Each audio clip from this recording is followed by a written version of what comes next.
Healthy coffee recipe ஒன்று பார்ப்போமா. இன்னைக்கு வந்து ஃபஸ்ட்டு உளுந்து எடுத்துக்கோங்க. உளுந்து எடுத்து ரொம்ப கருகிடக்கூடாது, கோல்டன் ப்ரௌன் கலர் லைட்டாக வர்ற வரைக்கும் வறுத்து எடுத்து தனியாக வச்சுக்கோங்க.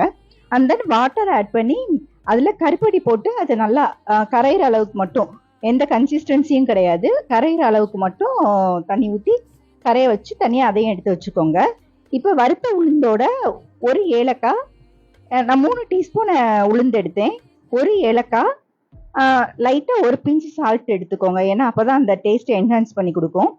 நல்லா அரைச்சிக்கோங்க, நைஸாக அரைச்சிக்கோங்க. அதை அதாவது அரிச்சு வச்சுக்கோங்க. ஏன்னா அப்போ தான் அதில் கட்டி அதாவது நெருன்னு இருக்காது. ஸோ அப்படி அரிச்சு வச்சுக்கோங்க.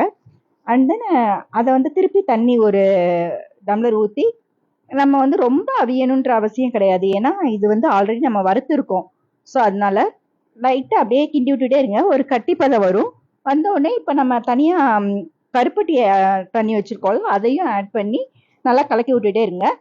பால் ஒரு 1/4 கப் ஆட் பண்ணணும்னா ஆட் பண்ணிக்கலாம், அது ஆப்ஷனல் தான். டேஸ்ட் ரொம்ப நல்லா இருக்கும், ஹெல்த்தியும் கூட. ட்ரை பண்ணி பாருங்கள். பிடிச்சிருந்தா லைக் அண்ட் ஷேர் பண்ணுங்கள், ஃபாலோ பண்ணிக்கோங்க. தேங்க்யூ.